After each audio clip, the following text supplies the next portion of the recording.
and then the bread from heaven. So we were playing this out, the bread from heaven, and I just used marshmallows. It said to get like pieces of bread, and I just grabbed a bag of marshmallows.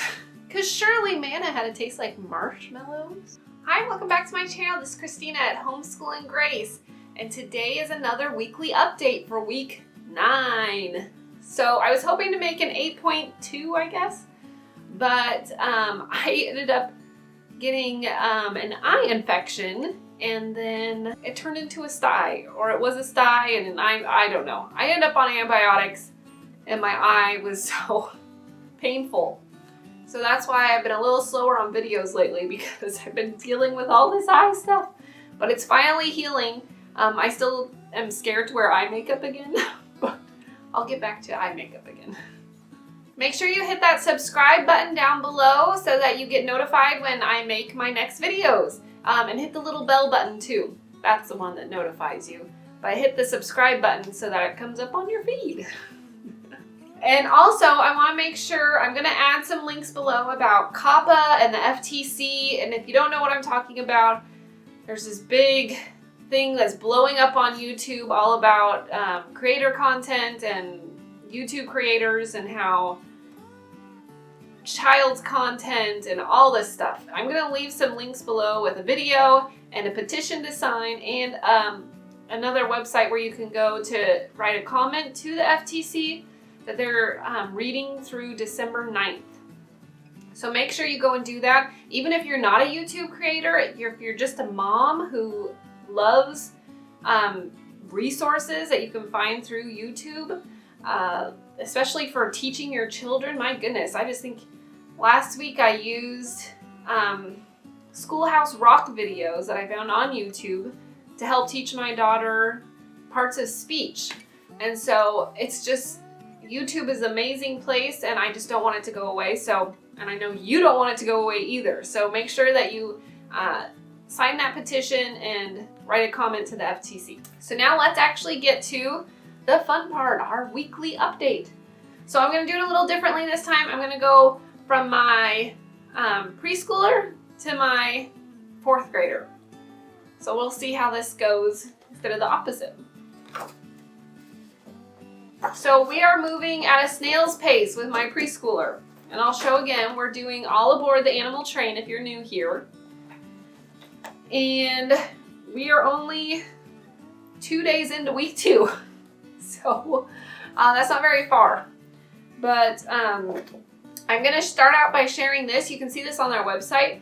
But this is pretty much the order of events for the school day with doing this curriculum. And I've had this up before with my other kids, and I've cut it all out, and we've hung them up on the fridge or on a metal filing cabinet that we have in our schoolroom. But this time I just tacked it up just like this. So when we go through school, I say, okay, we just did together time. Oh, and we've read our story now. And then we're going to do surprise time. And did you go outside yet today? And then after all that, then I say, okay, now we have to clean up from surprise time.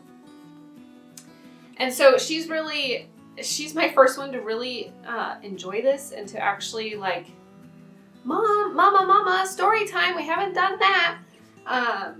Which is, I think, pretty cool.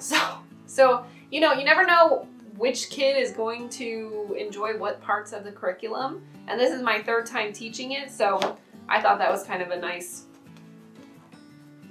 for others to see that, you know, this does have a purpose. Okay, another part with her curriculum is they have an awesome Play-Doh recipe. And so we made red Play-Doh this week, and she had a lot of fun with that. And that was about it for the week. So pretty short and simple, but it was still a couple of days of school, and she had a lot of fun with it. Okay, on to my pre-K-er, Hannah. We're doing Voyage of Discovery still. And for week 9, she was learning about the letter G, and it looks a little sloppy, but we used glitter glue. So I thought that worked out well. I mean, it's a little sloppy, but you get the idea. It was also her birthday, and so I like to get an educational toy. So my mother-in-law asked what to get, so I told her to get these little, let's see very well, they're popsicles with all the letters. And so they're really nice because then we can separate them. And then she can put them back together. So what I did was I used these cards for her letters, and then we would match the popsicles because they fit over nicely. And so my goal is for future is I'll lay out these cards and the popsicles. The only problem is they're front and back. I didn't realize that. So depending on, I can probably only do a few at a time so that she gets the correct sides. But that way she can match them up. So another way for the letter recognition. So this week was all about learning about Moses and leading the Israelites, and I can't tell you how much this has helped even me in my own walk with the Lord, because I am in a leadership role at our church, and I was having some just, dealing with people. So anyways, reading about Moses with my daughter and how he was this leader and taking care of the Israelites, I was like, man, he had a lot more people that he had to lead than I have, and he, for the most part, did it gracefully. He had his moments, but he trusted God through it all. So it was so helpful for me that I could then help my daughter understand it more. Obviously not completely, but she at least got the idea of Moses. And when we did a recap talking about Moses, she'd be like, okay, but you were Moses. She didn't want to say she was Moses because there was times where we would play out the scenes. And so that was really sweet. And we're still using this one to go over the stories even more. I just really like the pictures from it. So even like the water being parted. And then the bread from heaven. So we were playing this out, the bread from heaven, and I just used marshmallows. It said to get like pieces of bread, and I just grabbed a bag of marshmallows. Because surely manna had to taste like marshmallows.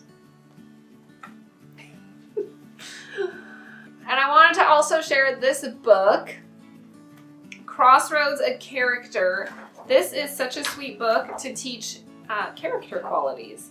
And we don't use it every week, but the weeks we do, I just really appreciate the stories and the lessons that come from it and the conversations afterward. And there's another kid. So I just wanted to point out this book, how great it is if you are looking for a resource for teaching your kids character traits. This is a really nice one, and I think there might actually be a second one, but I could be wrong. I'll look it up and see if there is, and if it is, I'll link it below. So that was all for week 9 for my pre-care. Okay, moving on. 1st grade, learning God's story. Alrighty, so this week, we did not get everything done. I'm starting to realize our homeschool is like a cake. So, we have our 3 layers. We have our Bible, our reading or writing, or reading and writing, language arts, and then we have our math. And then anything else that we get after those 3 is like the frosting or the cherry on top or the sprinkles. And so lately we've been getting our 3 layers done for school and not everything else. So Bible has been really great with my 1st grader this year. We're still working through this one. And this is just really nice devotionals, and I think they're really resonating with her. This last time, her verse was about a fool gives full vent to his anger, but a wise man keeps himself under control. And she had shared with me where she was angry, but she was able to keep herself under control. And she was like, just like our verse. And I was like, awesome. Yes, totally. Like it's clicking and it's reaching her heart. And so that was really exciting. So she learned different animals, and they always tie it all together. So it was like about angry, or animals that are typically angry. So that was fun. One of the stories was about a hippo, and so we did a hippo one from in here. And we still repeat the poem because it was so funny. And this is animals. And I gotta share it. What fun to be a hippopotamus and weigh a ton from top to bottomus. So that's by Michael Flanders. Anyways, she was cracking up, and we had to tell Daddy the poem when he got home because it was just so fun. So those were, well, this was definitely Bible. This was just funny. She has been doing really well working through this book, and they have a whole reading chart that goes along with it that when I originally taught first grade with my oldest, which was like my first year homeschooling her, I did not utilize the reading chart to its full potential. And this year I feel like I'm doing much better. We actually just have it stapled right in front of her at her desk, and we'll highlight each new vowel blend or, you know, whatever letters that she's learning, or sounds I should say. And it has helped a lot. So when she gets stuck on a word, instead of expecting her to know it, I'm allowing her to, like, oh, remember, or is for corn, or whatever the word is. So that's been really helpful, and she's doing really well working through this. She's getting much quicker at her lessons. She still has we still battle a little bit, so candy is a great motivator to get this done. I'm hoping once we get to the Bible reader portion, she'll have a little better excitement about this book, but I'm not sure that it will happen. But I feel like she's doing really well. I forgot to grab one thing. Let me go grab that real quick. So she has actually finished this first book from All About Reading. I've been giving her the option to either do a Ziggy game, which I've talked a lot about. I guess I did one. So these are the Ziggy games. So we can either play a game every day, or she can read from her book, and she has been choosing to read from her book, and so she actually finished this one, so she was really excited about that, and she's now on to book 2 from this, I think it's just level 1, so and she's been independently reading it, so that's been really awesome and exciting. We also, for math, have been doing store and restaurant, and she has been having a lot of fun with that. So I've made it super simple. Like literally, this was our menu. We have a lot of educational toys up here, as you can see, and I really am a big fan of like learning resources toys, and so we'll just use those, and we'll just pretend to use that. So that's been really fun for math. And so that frosting, that part of the cake for our lessons each day or each week, these aren't getting done. We will pretty much read from this on one of the days. If I feel like she's up to reading this after doing all her other lessons, this is just not happening as much as I would like it to. The nice thing about my first grader is she is very creative. She'll just, we have a kind of a mandatory rest time before afternoon school, we call it, I guess.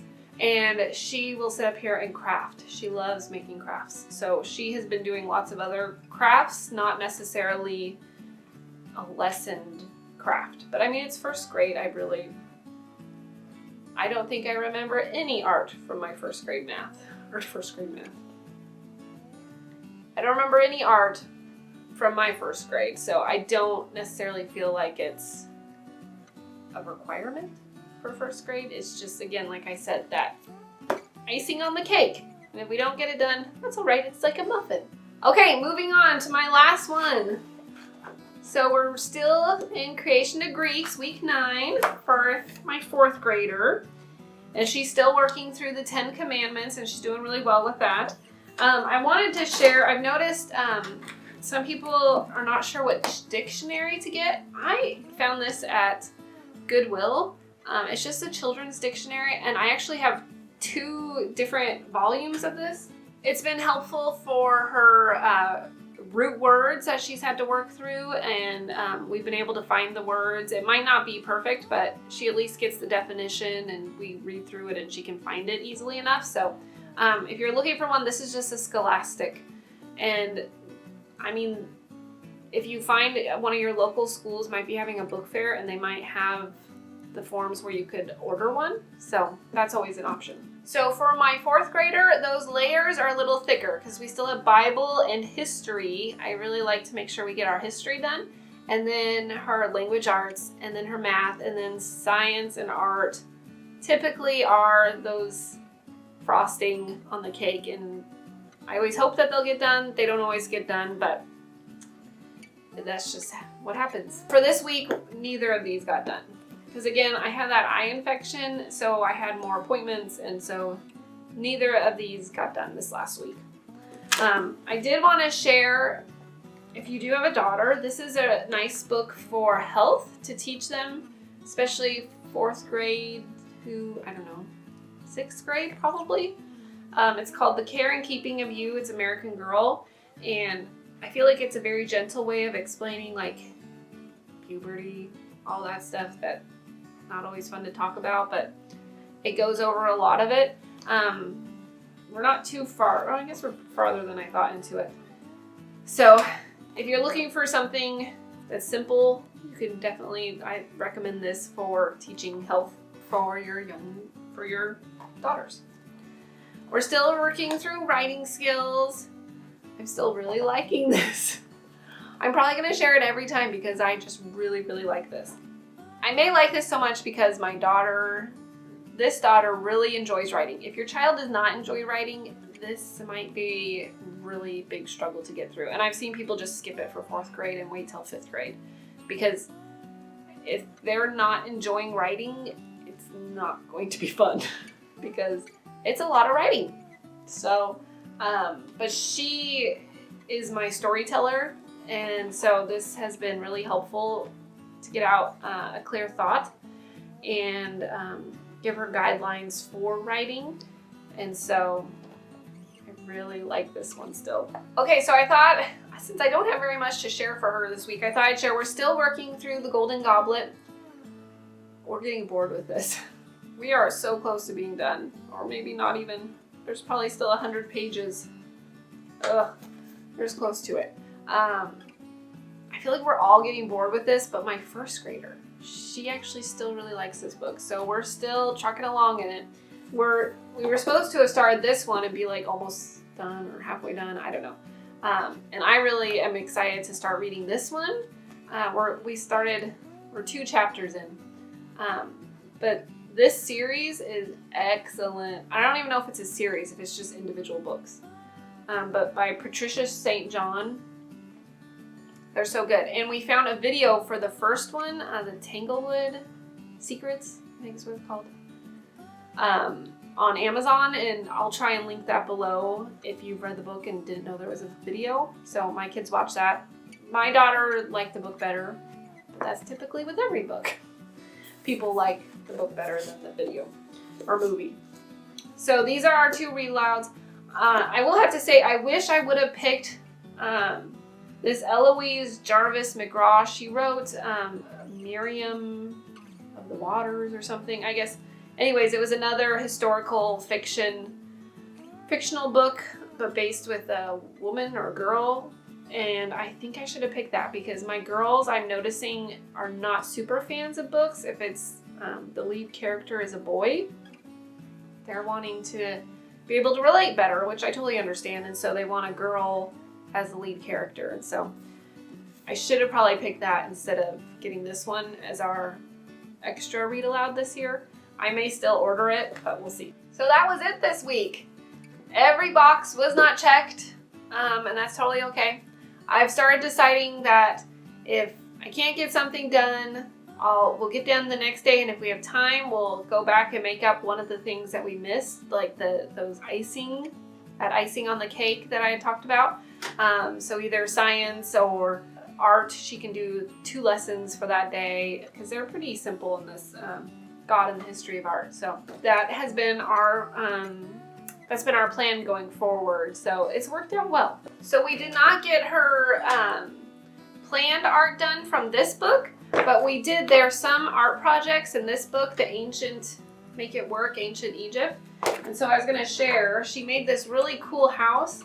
This isn't what the book instructed. It was like make it out of paper mache, but she just painted it, went to town, and I think she did pretty good for just, I didn't help at all, like she just did it all. And another day she wanted to make another part of it, so she made a musical instrument that I guess they talked about in this book too. So she's been really enjoying, so loud. She's been really enjoying this book to get extra ideas for craft projects. And I wanted to share how her timeline's going, because I feel like this is always really a pain for us parents sometimes. So, woo! So here we go. We're getting it in. So see, I cut it short. I should have added more to the 1000 section, so I'm gonna need to move this. I saw a little tool at Dollar Tree I think I could get that will scrape this off easily. Scrape it off, peel it off and not make too big of a mark. If anything, you know, it might just have a little mark and it won't be a big deal. Fold it all back up. See, and now it folds in nicely. So that's working out good for her timeline. Alrighty, we got through another week, week 9. Thank you so much for watching, and I hope this was helpful. Leave any comments below if you have any questions or comments about this video, or how to use My Father's World or anything like that. So, and let me know how your week went. What week are you to? So thanks so much for stopping by. We'll see you next time. Bye-bye.